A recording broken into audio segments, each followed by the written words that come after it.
Okay, for what we have in the case of section 1.3, now we're looking at whether what we have in each of the illustrations is going to be a function. Now again, we have for these portions, now we can see if we have a function or not on the basis of utilizing, the vertical line test. Okay, so if I have a vertical line, and if you notice, we have, say for graph number 1, we have the vertical line test. Again, the graph cannot intersect the vertical line at 2 or more points. And if you notice, we have in this particular regard, we have for the sideways parabola, you have the intersection at 2 points. And so for the first part, we're not going to have a function. Now for the second graph, and we have, in the case of taking what we have with the vertical line test,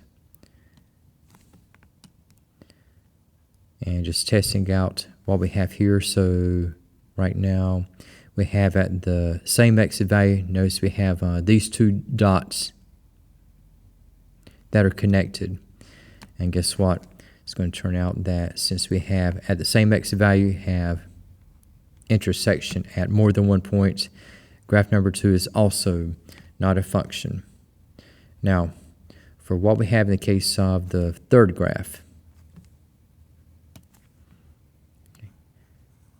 so if you notice, we have running from end to end, you have intersection at most 1 point.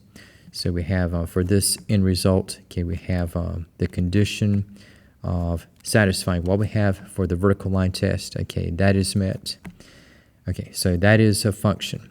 Now, in taking what we have now, say for the fourth graph, again, already you have the intersection at 2 points.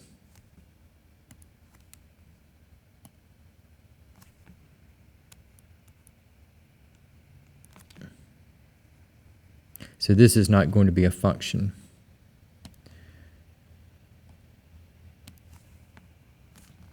And taking what we have for graph number 5. So you have so far so good, so far so good. And for each exit value, you have the intersection at most 1 point. So the graph that we have for the fifth item, that is a function. And perhaps the trickiest of the bunch. And we have, in this particular case, all right, so we have, you have these particular line segments. And looking at what we have now, so you have so far intersection at 1 point. Now, this looks like an intersection 2 points for these line segment portions. But if you notice the open circle, that is not an official point. So we're still good to go. As we move from left to right, again, it looks like we have 2 points, but not official because the open circle is disqualified from being a point. And so we have, heading down the home stretch, we have the intersection at no more than 1 point. So this last graph is going to be a function. Now, for what we have for the case in item number 2, we have, says here that the function g is defined below, and it says to find all the values of x that are not in the domain of g. So we have for what we have for x squared minus 49, you can have a 0 numerator as long as you do not have a 0 denominator. And now, so we have with g of x, now the restriction is going to be that the denominator, x squared minus 49, cannot be at 0. So we have, in this particular case, so we have the x squared cannot be equal to 49. And you can take the square root property of equality, or you could have factored earlier.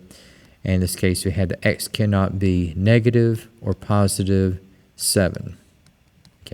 And it says for finding out the values of x not in the domain of g, and we're going to have, once again, those values we have at negative and positive 7. Now for question number 3, it says that the functions f and g are defined as follows. Okay, now we have for x over x squared plus 81. Okay, now the restriction would be that x squared plus 81 cannot be 0. Now I can factor a difference of squares, but I cannot factor a sum of squares. So if I move the 81 over, so we have x squared cannot be negative 81, and that would mean that x could not be plus or minus the square root of negative 81.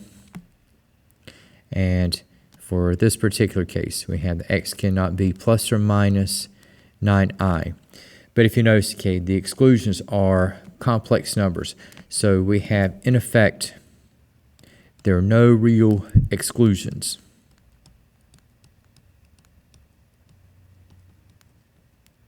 And since there are no real exclusions, that means that x can be any real value.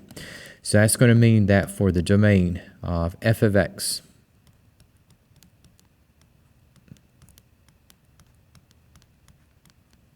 okay, that's just going to be the set of all real numbers. So we have going from negative infinity to positive infinity. And again, that is the interval notation for all real numbers. Now, for what we have for g of x, okay, and we have, again, the restriction is going to be that the denominator cannot be equal to 0. So we have in the case of x squared plus 4x minus 21. So we have the quantity of x plus 7 times the quantity of x minus 3 cannot be 0. And if that is the case, neither factor can be 0 in value. So if on the one hand x plus 7 cannot be 0, but we have the x cannot be equal to negative 7. And if x minus 3 cannot be 0, but we have the x cannot be equal to 3. And so we have for the domain of g of x,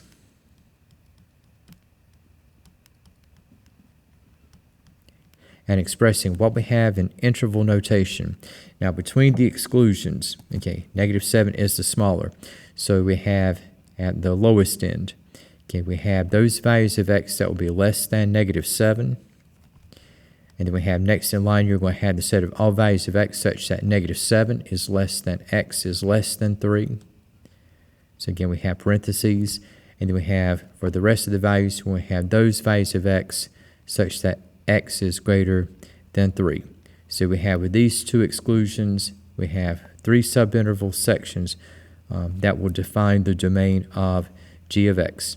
Now, for what we have in the case of item number 4, it says to find the domain of the function.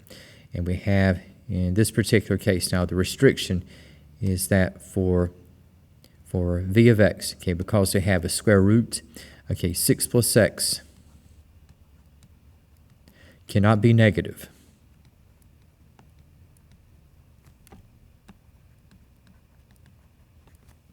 And so we'll have, in effect, okay, now it can be 0 and it can be positive. So we have that x plus 6 or 6 plus x, okay, can be equal to 0 or positive. And we have for the defining inequality, we have 6 plus x is greater than or equal to 0. And if I isolate x and I just take away 6, now it's going to follow that x is greater than or equal to negative 6.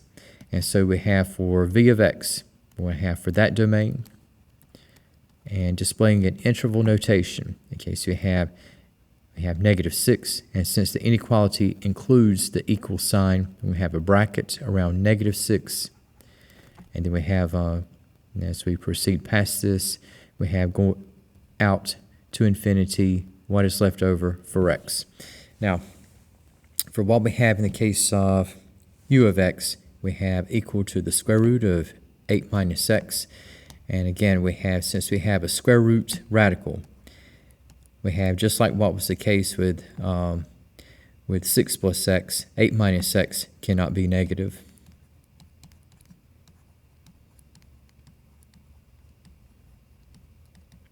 And setting up what we have as an inequality, so we have that 8 minus x can be greater than or equal to 0. And for what we have in the follow-through, so have x minus 8 is greater than or equal to 0, take away 8. And so we're going to have that negative x is greater than or equal to negative 8.